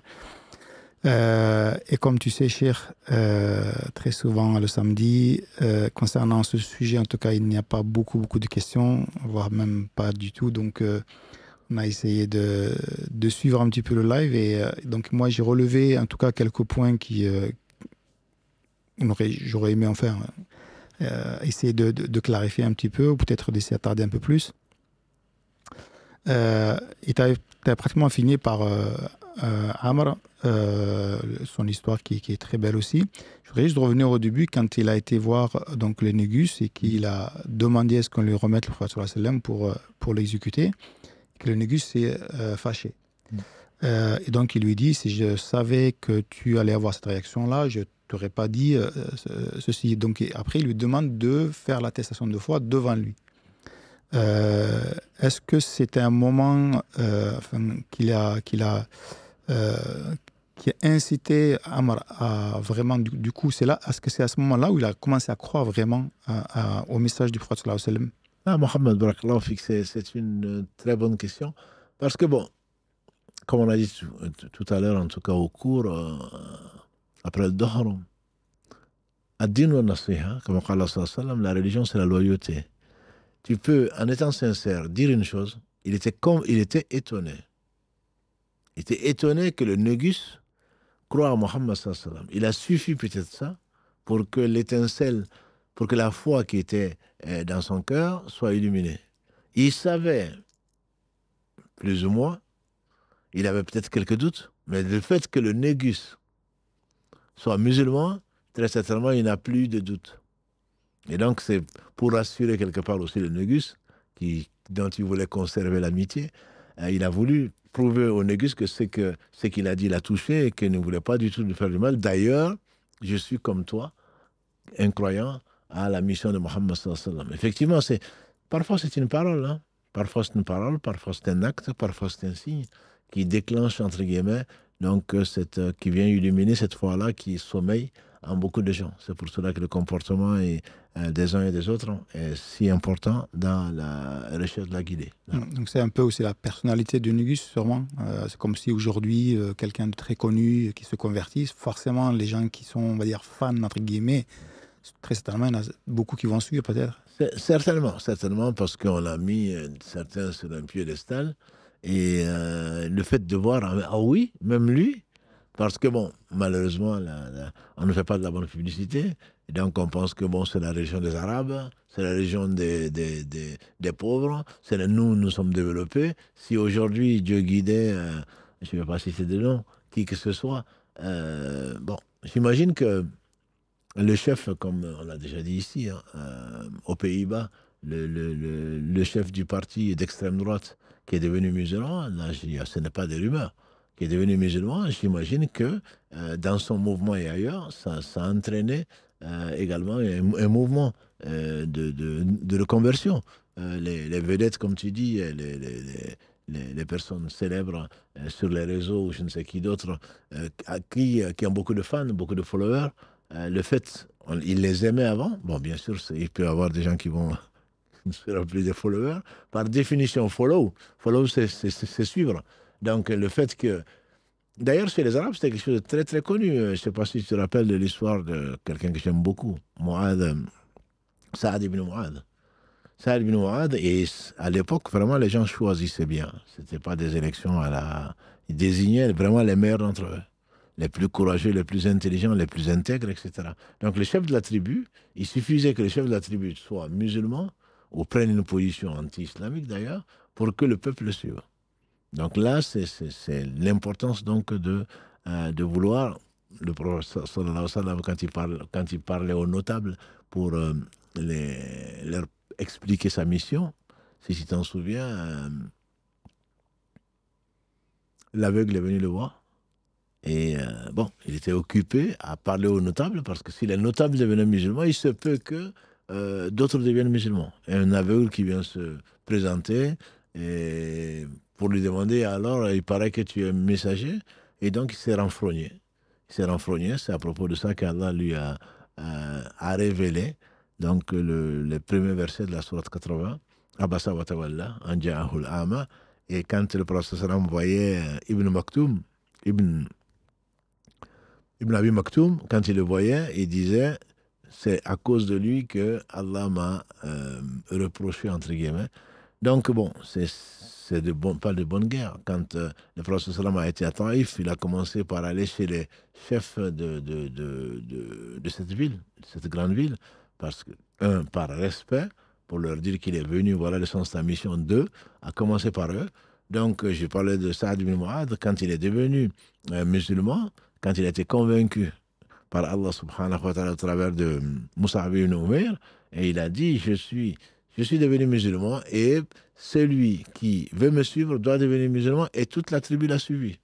Donc bon, c'est un peu dans l'esprit, dans ce que tu dis, effectivement, des personnalités. Il ne s'agit pas, bien entendu, d'aller chercher des personnalités. Allah choisit qui il veut, mais s'il guide une personnalité, ça peut être effectivement une occasion pour guider en même temps beaucoup d'autres.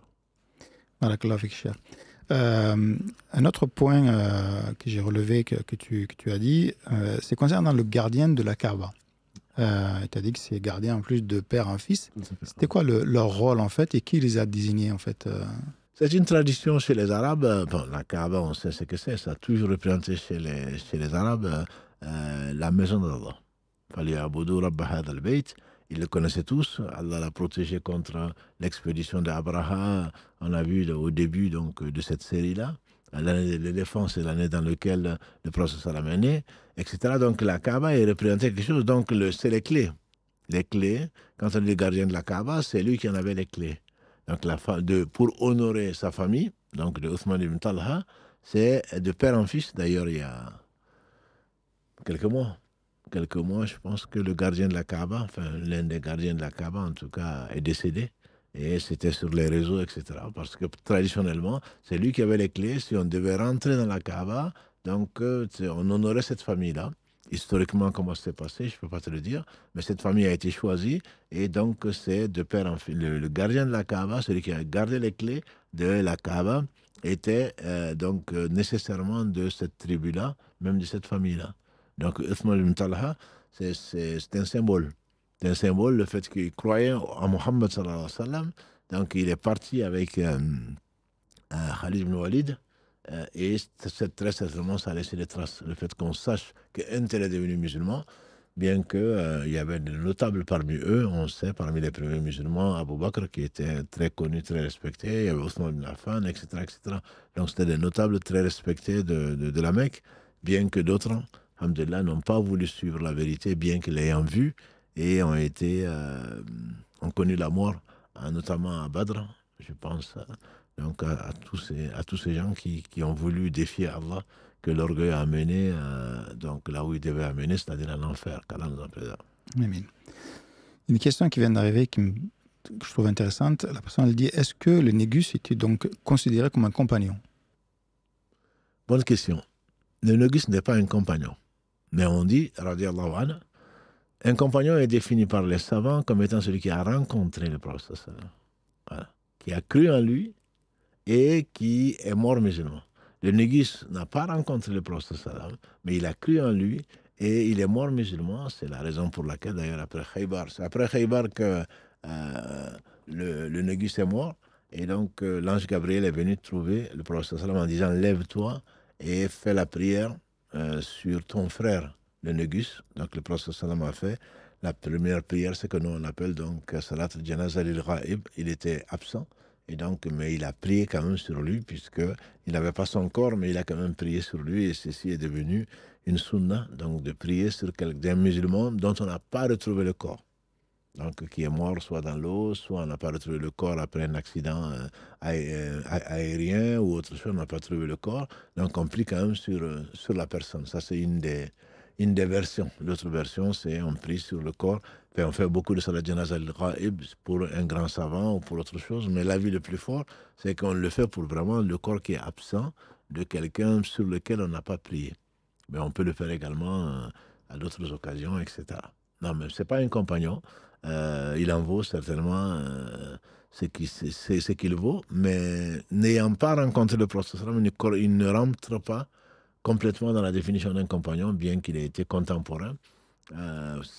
Qui est compagnon? Je dirais Waraka bin Nawfal, par exemple. C'était un compagnon, bien que c'était au début de la mission.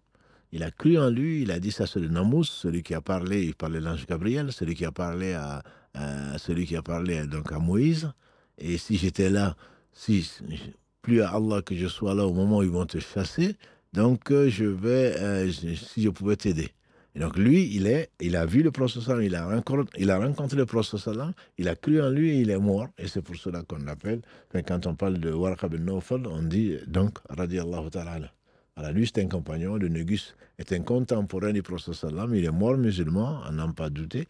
Les hadiths sont authentiques, mais il n'est pas un compagnon. Et quand le négus donc se convertit à l'islam, est-ce que son peuple a suivi? Je ne connais pas dans l'histoire que son peuple l'ait suivi, mais je ne doute pas que un certain nombre de gens l'ont suivi. En tout cas, il les a défendus. Est-ce qu'il a publiquement dit qu'il était musulman? Je ne sais pas. C'est ça le problème. C'est quand le problème. Tu connais l'histoire de Héraclius avec Abou Soufiane encore, et donc il a posé 11 questions intelligentes et il a confirmé tout ce que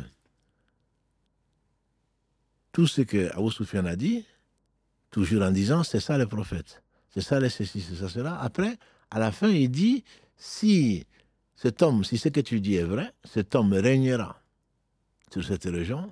Et si je pouvais le rejoindre, je lui aurais baisé les pieds. Et c'est là que Abou Soufiane a commencé à se poser des questions. Il a dit, mais cet homme commence à impressionner même les empereurs de ce bas monde. Donc, en écoutant ce récit-là, qui est authentique, rapporté par l'imam al-Bukhari, on a l'impression qu'il croyait. Mais il a appelé son peuple, il leur a dit, si je vous disais que je croyais à cet homme, qu'est-ce que vous allez faire? Et on dit qu'il y a un tumulte, que les gens ont couru partout. Donc, c'est pas possible, tu vas pas quand même croire. Il dit, lol.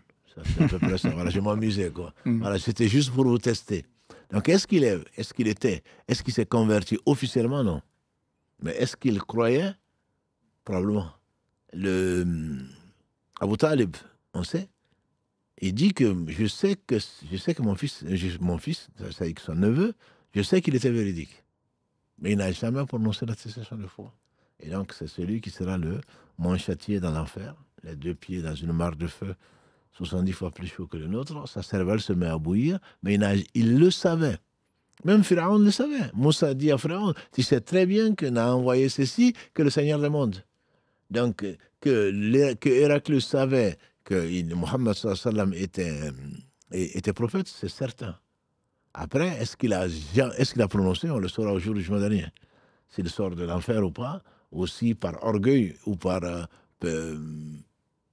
amour de ce bas monde pour que son peuple ne le rejette pas. Peut-être qu'il n'a pas prononcé, mais là, pour que l'ange Gabriel vienne dire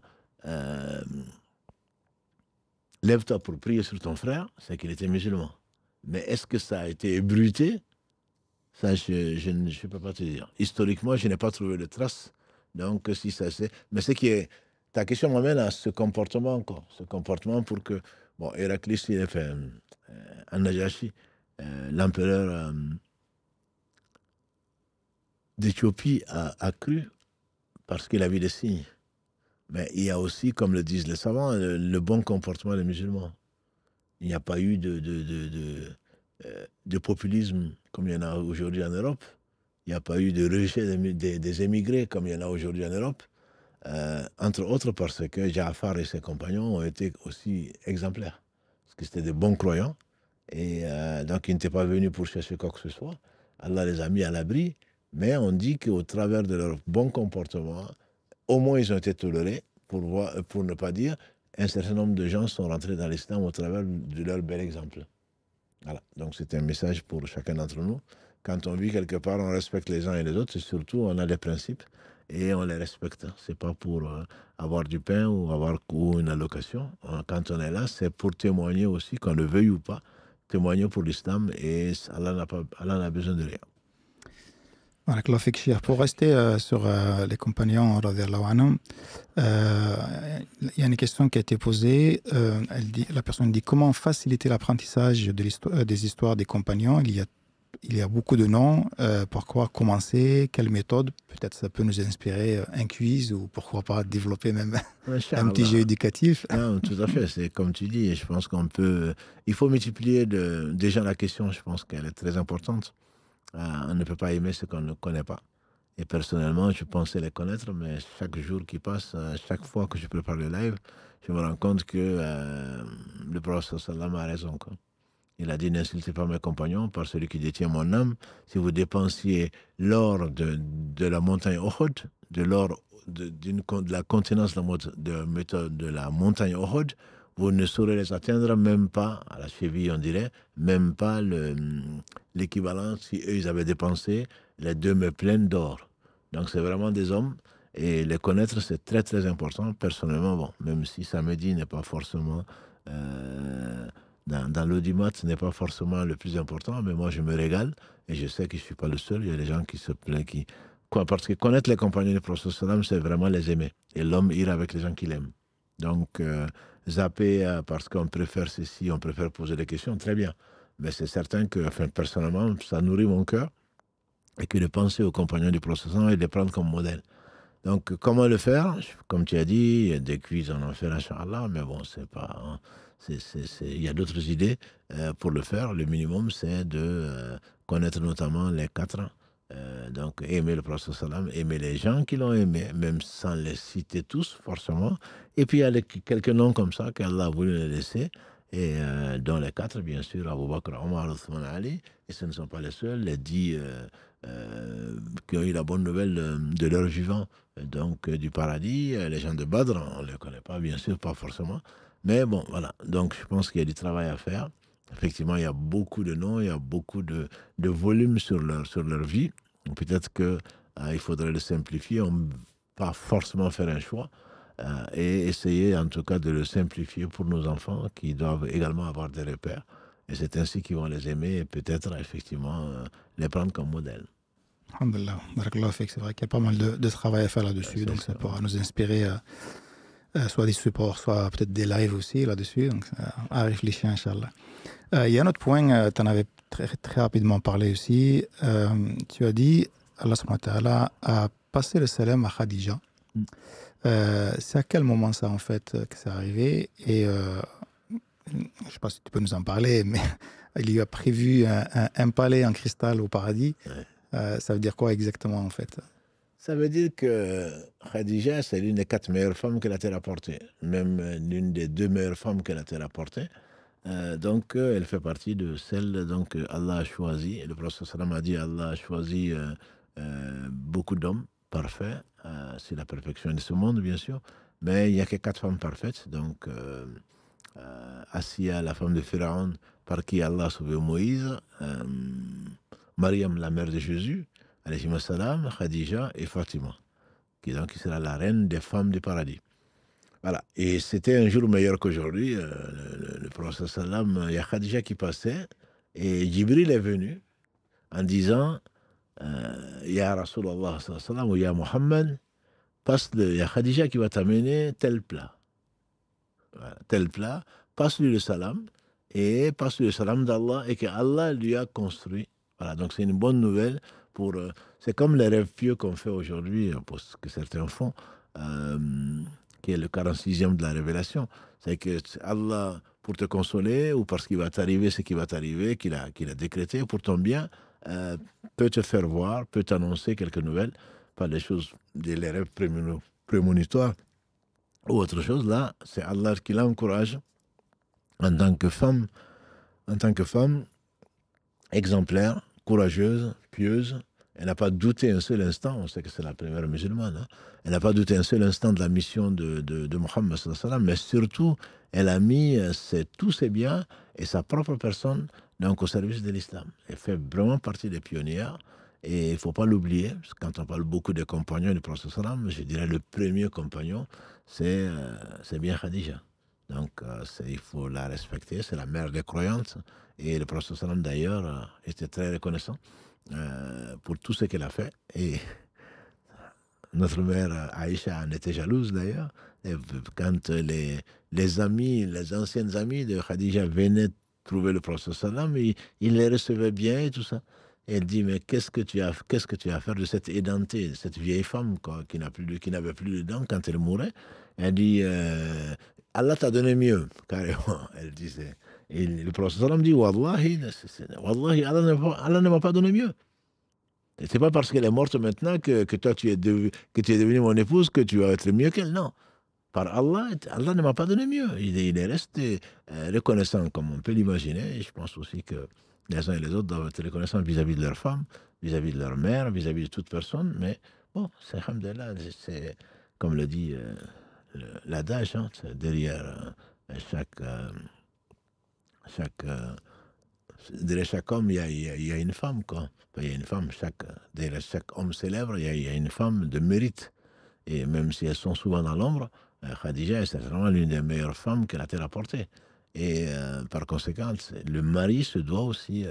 Ça disait Omar ibn Khattab, on connaît l'histoire, hein, c'est pour mes frères qui sont souvent durs avec leurs épouses. Quelqu'un est venu le trouver pour se plaindre de sa femme. Il a fait un long voyage, j'imagine. Il est venu taper à sa porte et il était occupé. Et donc, Omar lui dit qu'on le fasse attendre. Et ensuite, quand Omar est sorti, la personne était partie. Il a dit, où est-elle? On dit qu'elle est partie. Il dit, rappelez-la. Elle est venue, il dit, alors, tu n'as pas été assez patient? Il dit, non, c'est pas ça, c'est parce que, en t'attendant, j'ai entendu quelques bribes de ce que ta femme te disait. Et donc, je me suis dit, donc, bon, mais si l'amir des croyants reçoit quelques flèches de la part de son épouse, alors, et qui patiente, moi aussi, je vais patienter. Et Omar lui dit, effectivement, tu as raison, il faut patienter. Parce que c'est elle qui me fait de la nourriture, qui me lave les habits, me, qui préserve ma chasteté. Et puis, c'est pas pour longtemps. Voilà. Donc, je pense qu'il faut quand même reconnaître, alhamdoulilah, la compagnie et la belle compagnie des femmes pieuses en particulier. C'est pas parce qu'elle est pieuse qu'elle n'a pas d'opinion et qu'elle ne contredit pas ce que tu dis, qu'elle ne te donne pas des idées. On a vu qu'avec Salama, Allah a sauvé des compagnons du prophète sallam, justement à Hudaybiyah, qui ont tardé à obéir au prophète sallam. Voilà, donc il ne faut pas rester dans des traditions de ne pas écouter les femmes ou leurs conseils ou je ne sais quoi d'autre. Pas du tout. C'est Allah le meilleur, c'est le plus honoré, c'est le plus pieux. C'est pas un homme, c'est pas une femme, c'est pas une race, c'est pas quoi que ce soit. Il n'y a pas d'âge, il n'y a pas de sexe. C'est vraiment ce que Allah a choisi. Et donc, quand Allah te veut du bien, il te donne une épouse pieuse. Ça, c'est pas moi qui le dis, c'est le prophète sallallahu alayhi wa sallam. Donc, il faut remercier Allah subhanahu wa ta'ala. Il faut remercier également les épouses qui t'aident et qui veulent, qui sont très ambitieuses, qui veulent aller au paradis avec toi. Et puis, bon, euh, comme chez les hommes, il y en a. Il y en a des pieuses, il y en a des moins pieuses. Voilà, il y a des hommes pieux, il y a des hommes qui sont pervers également. Donc, je ne parle pas de toutes les femmes, je parle des femmes qui sont pieuses. Et il y en a, alhamdulillah. Alhamdulillah, barakallahu fik. Ça montre aussi la place de la femme en islam. Donc, c'est très important aussi de le rappeler. Là, c'est un peu la même question que tout à l'heure concernant les compagnons. La personne, elle dit, elle dit en plus avoir posé la question la semaine dernière. Pouvez-vous nous rappeler les noms des femmes du prophète sallallahu alayhi wa sallam? Je ne sais pas si on aura le temps de le faire là aussi. Peut-être c'est un peu plus long aussi. Je pense que ça mérite peut-être qu'avant la fin de la série, on espère, Inch'Allah. Les femmes du prophète sallam sont connues. Hein. Après, ce n'est pas chaque fois que j'ai eu l'occasion, peut-être que la sœur ne suit pas non plus toute la série, mais chaque fois que j'ai eu l'occasion de parler d'une de nos mères, parce que ce sont les mères des croyants, j'ai essayé de résumer sa vie, parce qu'elles méritent, ce ne sont pas que des numéros, ce ne sont pas que des noms, elles méritent quand même respect.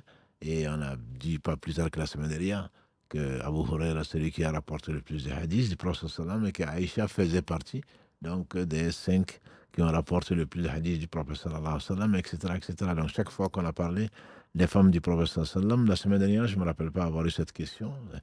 Karim va me rectifier peut-être, on n'a pas eu de question la semaine dernière. Mais bon, voilà. Mais chaque fois que on a parlé d'une femme du prophète, que ce soit Zaynab bint Jahsh, que ce soit une autre, que pas plus tard que la semaine dernière, on a parlé de notre mère Safia, donc, qui était juive, dont le père l'avait agressée parce qu'elle a vu en rêve que, que la lune venait, venait en elle, et que son père a interprété ça comme étant qu'elle était amoureuse de l'homme de Médine. Voilà, donc sa fille Anna, sa fille Bint Hulay, et on a parlé d'elle, on a parlé chaque fois de Salama, le nombre de hadiths qu'elle a rapportés, etc., etc. Ce ne sont pas que des numéros. Donc, les citer comme ça, à mon avis, il suffit de taper sur Google. Mais là, je pense qu'on les honore, on les respecte en tant que mère, et peut-être qu'à la fin, on pourrait effectivement faire une émission, si on a le temps, sur ces femmes. On en vient de donner l'importance de la femme. Donc, dans l'islam, peut-être faire une émission spéciale sur ces femmes qui ont accompagné le meilleur des hommes, donc, alayhi salatu salam, et ainsi que ses épouses. Alhamdulillah, Karim me souffle à l'oreille de WhatsApp qu'effectivement, c'est une question qu'il n'avait pas vue, que c'était une fidèle auditrice qui avait posé la question. Donc, on lui passe le salam par la Non, mais en même temps, alhamdulillah, je pense que c'est comme les enfants qui ont téléphoné, enfin, un enfant plutôt qui a téléphoné, qui représente peut-être à 100 000 followers, hein, qui a téléphoné pour le lundi et qui a demandé si on peut pas faire un live de Islam au quotidien avec les enfants. Moi, je trouve que c'est une très bonne idée. Voilà, donc il faut la préparer, il faut que les parents jouent le jeu, il faudrait que, voilà. Donc, si possible, d'envoyer, de la préparer. Si vous voulez que vos enfants fassent un numéro spécial, je pense que Karim ne va pas me dire le contraire. Lundi, maintenant, l'islam au quotidien, on a changé la façon de faire. Donc, si les enfants veulent un numéro spécial, ben, ils n'ont qu'un numéro spécial consacré à eux. Ils n'ont qu'à poser des questions. avec leurs parents sur donc mosquée-mirail-toulouse.fr. Voilà, contact. Alors, si nous avons 100 questions des enfants, même 10, même 20, on pourra faire une émission spéciale venant des enfants. Voilà. Donc, c'est vraiment avec plaisir et on va les appeler et on va discuter, Inch'Allah, en direct. Ce serait vraiment avec plaisir et ils le méritent. Voilà. Donc, c'est promis, mais maintenant, je renvoie donc la balle dans leur camp. Si les enfants veulent une émission spéciale islam au quotidien, ben, ils n'ont qu'à écrire. Et que les parents les aident à le faire. Et encore une fois, je pense que nos lives ne sont pas que pour les... Même si on oublie un peu nos enfants, mais c'est peut-être même pour eux qu'on fait tout ceci. Et parce que les parents sont importants dans leur éducation. Mais au final, si on veut tous, alhamdoulilah, qu'Allah subhanahu wa ta'ala fasse sortir de nous mieux que nous. Donc que les enfants ne soient pas frustrés pour ça. Et nos épouses également. Donc qu'on fasse une émission spéciale sur les femmes qui ont accompagné le prophète sallam. Je pense que ça vaut le coup. Et en tout cas, ce n'est pas à cette mosquée que l'on peut reprocher de ne pas s'occuper des femmes. La preuve, c'est que l'année dernière, sur la dizaine de conférences ou la demi-douzaine de conférences, l'écrasante majorité des conférences concernaient nos sœurs, donc plus que nos frères. Et je pense qu'elle le mérite, et elle mérite même mieux. D'ailleurs, pour rappel, il y a eu la sœur qui était la sœur Jihan, qui avait fait donc une conférence deux fois sur Aïcha, voilà, sur les femmes savantes de l'islam, et qu'on peut retrouver en podcast sur la plateforme de la mosquée. Donc, si jamais vous voulez aller rechercher. Je te propose de nous arrêter là. Il est déjà 9h21 moins le quart. Donc, on avait prévu de faire une petite heure. Et alhamdoulilah, on a dépassé un petit peu, mais bon, c'était très très prenant. Barakallahu fik en tout cas pour tous ces enseignements, et on remercie également tous les fidèles qui ont posé des questions à la fin. Donc, alhamdoulilah, les questions, on les ont inspirées, donc c'est très bien. Je ne sais pas si Karim, tu as d'autres questions qui sont passées? Non, c'est bon. Donc, alhamdoulilah, je te laisse terminer, cher, et puis on donne rendez-vous pour le lundi, Inch'Allah. Inch'Allah, donc prochain rendez-vous, c'est le lundi. Et barakallahu fi toutes ces personnes qui suivent, les présents comme les absents. Les absents vont le retrouver en podcast comme Karim le fait demain ou après-demain ou plus tard, et pourront intervenir également. Donc pour le lundi, il a beaucoup de questions déjà. Le principe a l'air de bien marcher. On veut garder quelques questions, discuter avec les uns et les autres, mais à condition qu'on puisse les recenser et choisir les questions qui intéressent le plus de monde possible.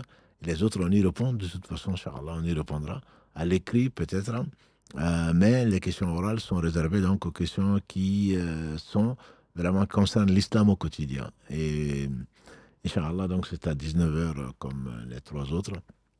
Et qu'Allah subhanahu wa ta'ala soit loué, et il l'est, de nous avoir réunis et de mettre donc cette foi dans nos cœurs, cet amour du prophète sallallahu alayhi wa sallam, cet amour d'Allah subhanahu wa ta'ala, cet amour entre nous, parce que c'est une vraie famille, et on sait que la pause estivale a été nostalgique pour plus d'un. Voilà, donc qu'Allah subhanahu wa ta'ala vous bénisse et qu'on nous aime et nous fasse aimer les gens qu'il aime. Parmi les gens qu'il aime, certainement, ce sont les prophètes. Ce sont les gens qui ont accompagné les prophètes, et notamment les compagnons du prophète sallallahu alayhi wa sallam, hommes et femmes, et qu'Allah nous réunisse tous donc dans son vaste paradis, et qu'il nous fasse rentrer donc sans jugement, ni encore moins châtiment. Alors qu'Allah bénisse Mohammed, donc sa famille, ses compagnons, tous ceux qui les auront suivis dans le droit chemin, nous fasse l'honneur d'en faire partie. Subhanakallahumma wa bihamdika, ashhadu an la ilaha illa anta, astaghfiruka wa atubu ilayk.